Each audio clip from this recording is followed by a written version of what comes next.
நாமத்தில் உங்களை நான் வாழ்த்துகிறேன்.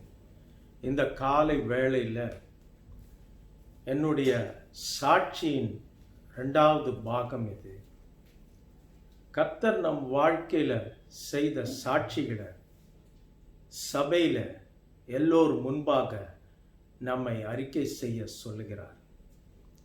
பாருங்கள், இந்த அருமையான காலை வேளையில் என்னுடைய 1ஆம் பாகம் சாட்சி உங்கள் அனைவருக்கும் ஒரு பெரிய உற்சாகத்தை கொடுத்திருக்கும், ஒரு விசுவாசத்தை கொடுத்திருக்கும் என்று நான் விசுவாசிக்கிறேன்.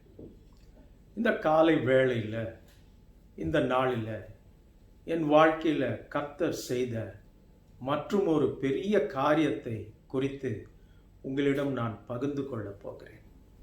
பாருங்கள், சங்கீதக்காரன் சொல்லுகிறான், சங்கீதம் 66:16, தேவனுக்கு பயந்தவர்களே நீங்கள் எல்லாரும் வந்து கேளுங்கள், அவர் என் ஆத்துமாவுக்கு செய்ததை சொல்லுவேன்.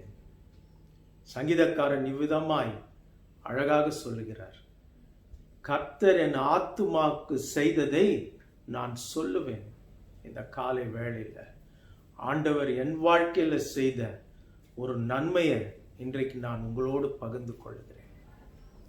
பாருங்கள், அந்த முதல் பாகத்துக்கு பிறகு நான் தொடர்ந்து சாட்சிகள் கொடுப்பதும் கூப்பிடும் இடத்துல நான் செய்திகள் கொடுப்பதுமாய் காணப்பட்டேன். ரொம்ப அரிய வாய்ப்புகள் தான் எனக்கு கிடைக்கும். ஒரு வருடத்தில் ஒரு 3 முறை ஆலயத்தில் கொடுக்கலாம்.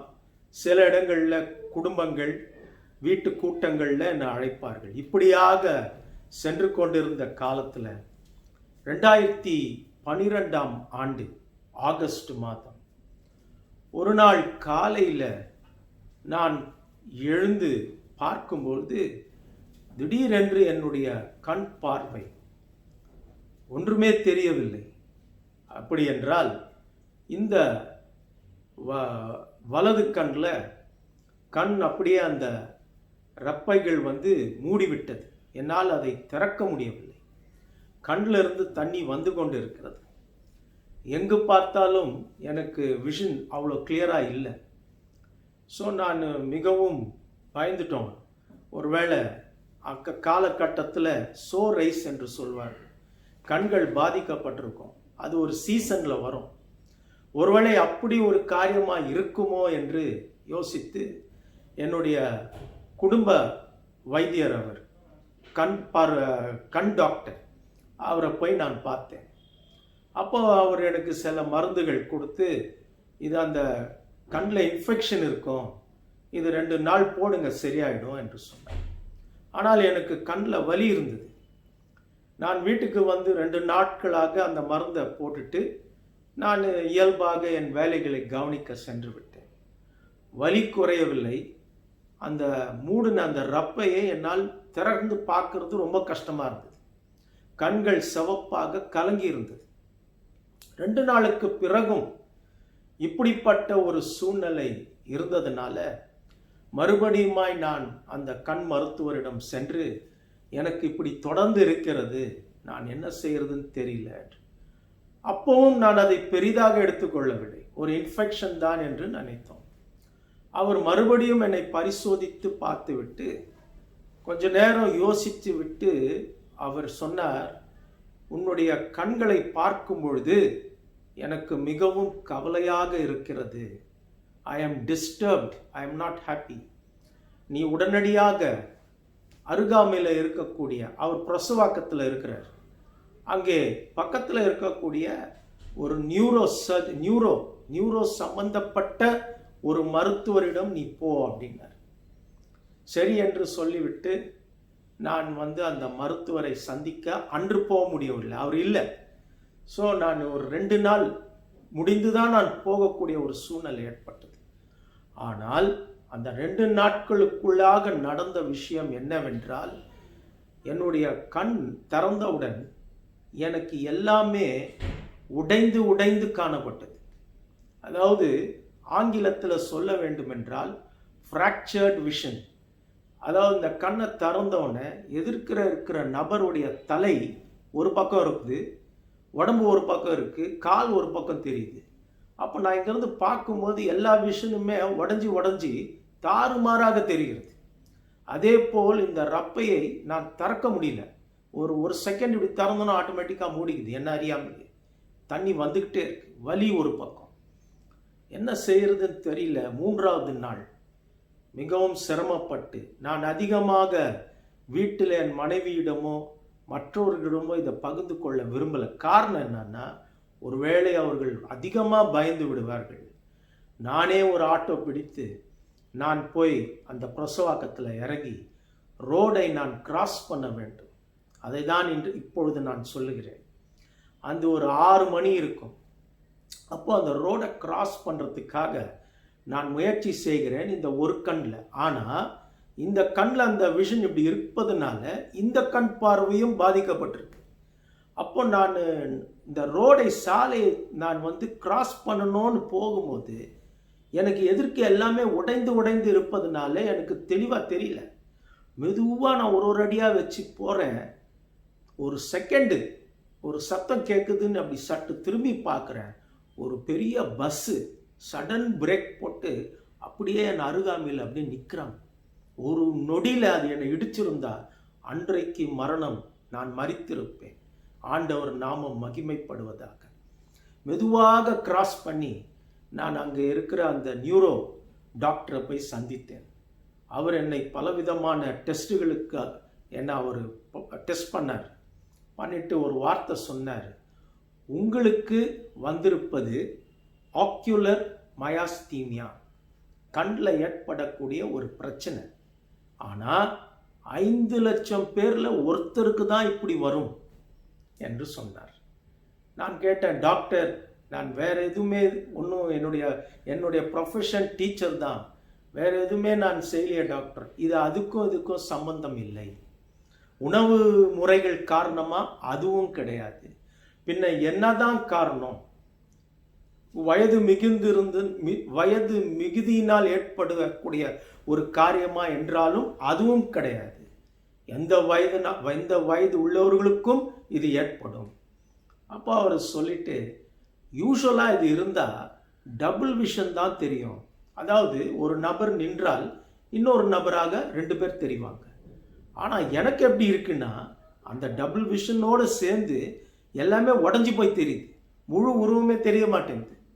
அப்போ அவர் சொன்னார், இதுக்கு நீங்கள் ஒரு லாங் ப்ராசஸ் ட்ரீட்மெண்ட், பலவிதமான டெஸ்ட்டுகளை நீங்கள் பண்ணணும். இது ஒரு டயபெட்டிக் ஆயிட்டா எப்படியோ வாழ்நாள் முழுவதும் நீங்கள் மருந்து சாப்பிட வேண்டிய ஒரு சூழ்நிலை ஏற்படும் என்று சொல்லிவிட்டார்.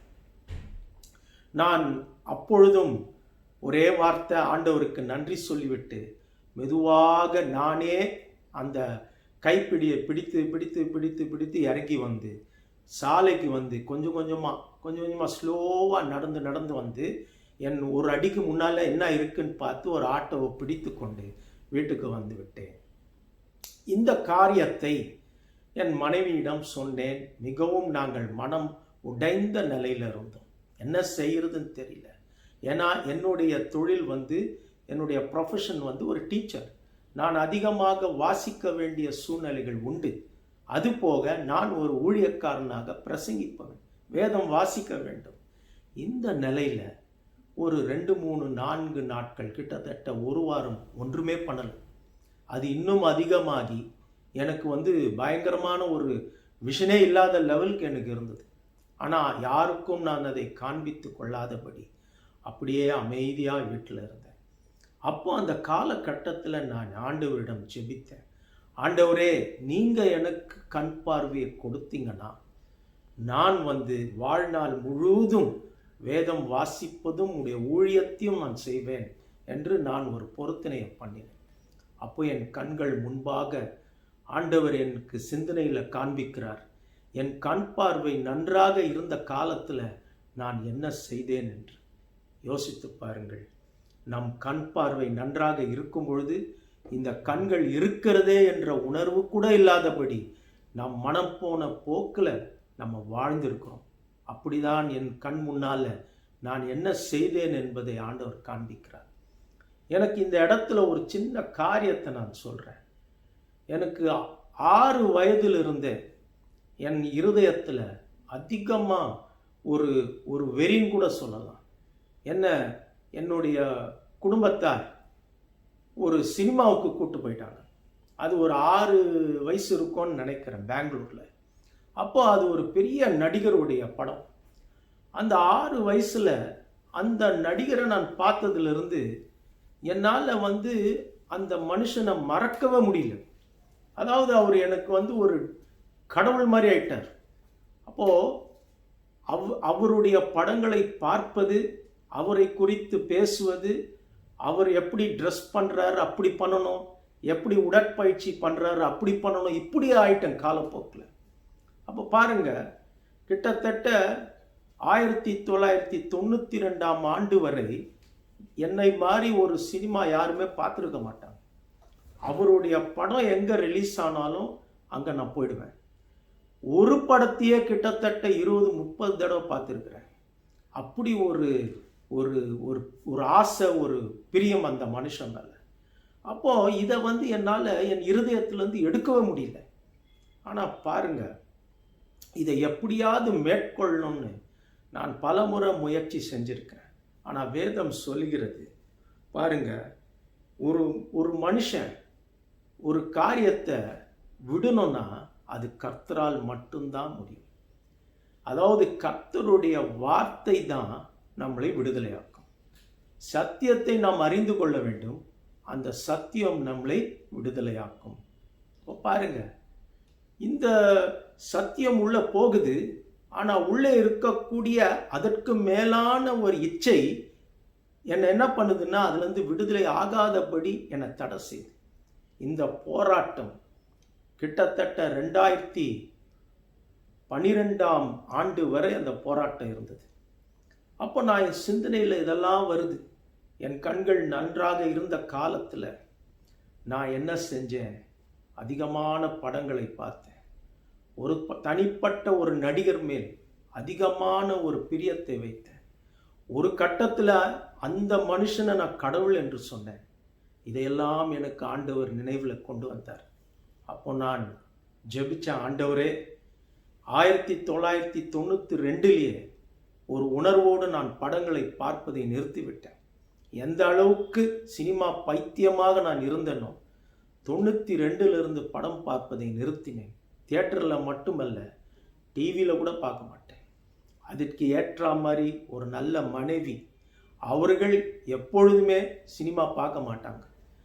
இன்று என் குடும்பத்தில் யாருமே பார்க்க மாட்டாங்க. அது இயல்பாகவே அவங்களுக்கு அமைந்து விட்டது.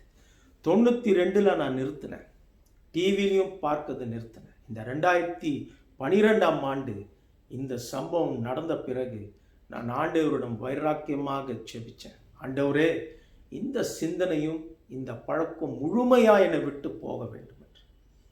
இப்பொழுது ஒரு வாரத்துக்கு பிறகு நான் டாக்டரிடம் சென்று மறுபடியும் என்ன செய்ய வேண்டும் என்று சொன்னபோது டெஸ்ட்டுகள் எழுதி கொடுத்தாங்க. அந்த டெஸ்ட், ஒரு பிளட் டெஸ்ட்டை 25,000 ரூபாய். அன்றைக்கு 2012 25,000 ரூபாய் வெறும் பிளட் டெஸ்ட். அதற்கு மேலே சில டெஸ்ட்டுகள் செய்ய வேண்டும். இது பாம்பேக்கு அனுப்பி நாங்கள் கன்ஃபார்ம் பண்ணோன்னாங்க. அப்போது இந்த டெஸ்ட்டுகள் மற்றும் இன்னும் கண்ணுக்கு நர்வ்ஸ் எல்லாம் எப்படி இருக்குது அப்படி பார்க்கணுன்னு டெஸ்ட் பண்ணாங்க. ஒவ்வொரு டெஸ்ட்டாக செய்து கொண்டு இருந்தார்கள். ஃபைனலாக முக்கியமாக நர்வ் டெஸ்ட். அந்த டெஸ்ட்டில் இந்த நர்வ்ஸ் எப்படி இருக்குது என்பதை வைத்து தான் கண் பார்வை சரியாகுமா சரியாகாதுன்றதை முடிவு செய்ய முடியும். இதற்கு நடுவில் நாங்கள் ஜெபிக்க ஆரம்பித்தோம். எங்களுக்காக ஊழியக்காரர்கள் ஜெபிக்க ஆரம்பித்தார்கள். அப்போ பாருங்க, நான் அந்த டெஸ்ட்டுக்கு என்னை உட்படுத்தினேன்.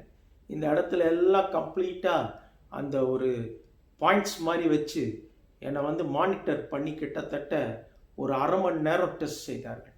அங்கங்கே தட்டி அந்த கம்ப்யூட்டரில் பார்த்து நர்வ் சென்சஸ் எப்படி இருக்குது. டெஸ்ட்டுகள்லாம் முடிந்து டாக்டர் சொன்னார், உங்கள் நர்வ்ஸ் நன்றாக இருக்குது, அதுதான் நல்ல செய்தி. இப்போ அடுத்த கட்டம் மருந்துகள்.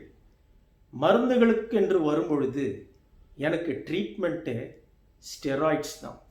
அப்படி என்றால் ஊக்க மருந்து என்று சொல்கிறார்களே இன்றைக்கு, அந்த ஸ்டெராய்ட்ஸ் தான் எனக்கு ட்ரீட்மெண்ட்டு. அதை நான் எடுக்க ஆரம்பித்தால்தான் இதுக்கு எஃபெக்ட் இருக்கும் கண்ணுக்கு. அப்போது ஸ்டெராய்ட்ஸ் எழுதி கொடுத்தார். ஒரு பெரிய டாக்டர், ஒரு நியூரோ டாக்டர், அவர் எனக்கு எழுதி கொடுத்தார். அப்புறம் ஒரு வார்த்தையை சொன்னார், நான் ஒரு டயபெட்டிக் பேஷண்ட், அதனால் உங்கள் டயபெட்டிஸ் ஏறிடும், சுகரு, கொஞ்சம் ஜாக்கிரதையாக பார்த்துக்கோங்க. மருந்துகள் எடுக்க ஆரம்பித்தேன். 62 அளவு என்னுடைய உடல் எடை. மருந்துகள் எடுக்க ஆரம்பித்தோடனே அது கிட்டத்தட்ட 70, 75, 78, 80க்கு போய்விட்டது. என்னுடைய உடம்பு வெயிட் போட ஆரம்பித்து காலெல்லாம் அப்படியே ஒரு என்ன சொல்கிறது, 2 பேர் காலை தூக்கி வச்சா எப்படி இருக்குமோ அப்படி ஆயிடுச்சு. நடக்க முடியல. என்னுடைய அலுவலகத்தில் கிட்டத்தட்ட 25, 20 படி இருக்கும். இந்த படியில் நான் ஏறணுன்னா ஒரு காலாக எடுத்து வச்சு மேலே ஏறுவேன். என்னால் ஏற முடியாது. மூச்சு வாங்க ஆரம்பித்தது. சுகர் லெவல் ஹை ஆக ஆரம்பிச்சது. பாடி வெயிட் அதிகமாகிடுச்சு. எல்லாரும் நினச்சாங்க நான் நல்லா சாப்பிட்டு வெயிட் ஆகிடுச்சு, முகம்லாம் ஊதிடுச்சு. ஆனால் அப்படி கிடையாது. யூரின் வர்றதுன்னு கஷ்டமாயிடுச்சு. சாதாரணமாக இயல்பாக போகிற யூரின், என்னால் யூரின் ரெகுலராக போக முடியல. இது வயிற்றில் ஒரு அழுத்தம் கொடுக்க ஆரம்பிச்சிடுச்சு. இதெல்லாம் டாக்டர் சொன்னார், இருக்கும், நீங்கள் இந்த மருந்து எடுக்கும் போது இதெல்லாம் இருக்கும், இதெல்லாம் நீங்கள் சகித்து கொள்ள வேண்டும். ஊழியக்காரர்கள் ஜெபித்தார்கள். அதில் ஊழியக்காரர் ஒருவர் சொன்னார், உன் கண்களை ஆண்டவர் காண்பிக்கிறார், அதில் 2 கையும் அப்படி வச்சு மூடி இருக்கிறார்ப்பா அப்படின்னு. ஆண்டவர் ஒரு காரியத்தை எங்களுக்கு காண்பித்தார். என் கண்களை பாதுகாத்து வச்சிருக்கிறார். இந்த நோயிலும் ஆண்டவர் என்னோடு கூட இருந்தார். பாருங்கள், அதிலையும் கஷ்டப்பட்டு நான் ஆலயத்துக்கும் போவேன், என்னுடைய அலுவலகத்துக்கும் போவேன், மெதுவாக போவேன், மெதுவாக போய் மெதுவாக வருவேன். யாருக்கும் தெரியாது, அதிக பேருக்கு தெரியாது. மெதுவாக போய் மெதுவாக வருவேன். உடல் ரீதியாக ரொம்ப வலி இருக்கும், ரொம்ப வெயிட்டு, சாப்பிட தோணாது. ஏன்னா இந்த மருந்து எடுக்கிறதுனால சாப்பாடு நம்மளுக்கு டேஸ்ட் வராது, அது தோணாது சாப்பிட. இப்படிப்பட்ட நிலை. ஆனாலும் ஆண்டவர் ஜெபத்தை கேட்டார். அல்லேலூயா. பாருங்க, கொஞ்சம் கொஞ்சமாக என்னுடைய கண் பார்வை தெளிவானது. டாக்டர் என்கிட்ட சொன்னார், இது ரெக்கரன்ஸ் கூட இருக்கும், சிலருக்கு இது நாள்பட, அதாவது வாழ்நாள் முழுவதும் எடுக்க வேண்டியிருக்கும். ஸ்டெராய்ட்ஸ் இது ஒரு குறிப்பிட்ட காலம் வரை எடுத்துட்டு பிரேக் கொடுத்து திருப்பி நம்ம அது ட்ரீட்மெண்ட் கொடுக்கலாம் அப்படின்னார். நான் ஜெபிச்ச ஆண்டவரே, ஒரே ஒரு ஜெபந்தான், கர்த்தாவே கண் பார்வையை கொடுத்தீங்கன்னா நான் இனி முடிந்தவரை வேதத்தை தவிர வேற எதையும் பார்க்க மாட்டேன். ஏன்னா இந்த கண்களுடைய அருமையை நான் புரிந்து கொண்டேன். கண் இருக்கும்போது நான் எப்படி இருந்து விட்டேன். அந்த கண் பார்வை எதுக்கெல்லாம் பயன்படுத்தி நான் நேரத்தை விரயமாக்கி ஒரு தனிப்பட்ட மனுஷனுக்காக என் இருதயத்தை கொடுத்து நான் காலத்தை வீணாக்கினேன். ஆனாலும் ஆண்டவர் அவருடைய மிகுந்த கிருபையினால என்னை தெரிந்து கொண்டார். அவர் தெரிந்து கொண்டதுனால நான் சொன்ன ஆண்டவர்கிட்ட, ஆண்டவரே எனக்கு விடுதலை கொடுப்பீரானால் நான் நன்றாக பார்ப்பேன், ஆனால் வேதத்தை தான் வாசிப்பேன் ஆண்டவரே, வேற எதையும் நான் இச்சிக்க மாட்டேன், எந்தெல்லாம் என்னுடைய ஆசையாக இருந்ததோ அதெல்லாம் விட்டுடுறேன் அப்படின்னு சொல்லி ஒரு உறுதியோடு நான் ஒரு பொருத்தனையாக செஞ்சேன். ஆண்டவர் எனக்கு தெளிவான பார்வையை கொடுத்தார். அல்லேலூயா. பாருங்க, இன்றைக்கு நான் தெளிவாக வாசிக்கிறேன். இன்னும் சொல்ல போனால் கண்ணாடியை கழட்டிட்டு நான் வேதத்தை வாசிக்கிறேன். பாருங்க, என் கண் பார்வை தெளிவாக இருக்கு. கிட்டத்தட்ட 3 வருடங்கள் மருந்து எடுத்தேன். ஸ்டெராய்ட்ஸ் எல்லாம் ஒரு 2 மாதம் 3 மாதம் எடுத்தாலே உடல் உறுப்புகள் பாதிக்கப்படும் சொல்லுவாங்க. 3 வருஷம் அதை உடனே நிறுத்த முடியாது. எந்த டோசேஜ் கொடுத்தாரோ அந்த டோசேஜ்லேருந்து கொஞ்சம் கொஞ்சமாக அதை குறைத்து கொண்டு தான் முடிக்க முடியும்.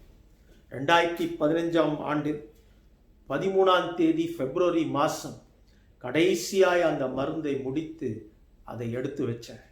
அன்னையிலிருந்து ஆண்டவர் எனக்கு தெளிவான பார்வையை கொடுத்தார். இன்றைக்கு நான் இந்த வேத வசனத்தை வாசிக்கிறேன். எனக்குள் இருந்த அந்த சினிமா ஆசை, ஒரு தனிப்பட்ட நடிகர் மேல் இருந்த அந்த ஒரு இச்சை, அந்த ஆசை, அந்த பிரியம் எல்லாவற்றையும் தேவன் நீக்கி போட்டார். பாருங்க, எவ்வளோ பெரிய காரியம். சத்தியத்தை அறிவீர்கள், சத்தியம் உங்களை விடுதலையாக்கும். இயேசு கிறிஸ்துவின் வார்த்தை நம்மளை விடுதலையாக்கும். பிரியமானவர்களே, இந்த நாளில் இந்த சாட்சியை, இந்த 2ஆம் பகுதியை நான் ஏன் உங்களோடு பகிர்ந்து கொள்றேன் தெரியுமா? என்னை போல எத்தனையோ பேர் சரீரத்தில் வியாதியினால் பாதிக்கப்பட்டிருப்பீர்கள். ஒருவேளை டாக்டர் சொல்லியிருக்கலாம் இதுக்கு தீர்வு இல்லைன்னு. ஆனால் என் ஆண்டவர் இயேசு கிறிஸ்துவினால் கூடாத காரியம் ஒன்றுமே இல்லை. இன்றைக்கு நான் இந்த சுவிசேஷத்தை பிரசங்கிக்கிறேன் என்றால் அது இயேசு கொடுத்த கிருபை, அது அவருடைய ஈவு. இந்த காலை வேளையில் இந்த சாட்சி இன்னும் உங்களை பலப்படுத்தி, இன்னும் கர்த்தருக்காக நீங்க வைராக்கியம் கொள்ள இது உதவி செய்யும் என்று நான் விசுவாசிக்கிறேன். நாம் ஜெபிப்போமா?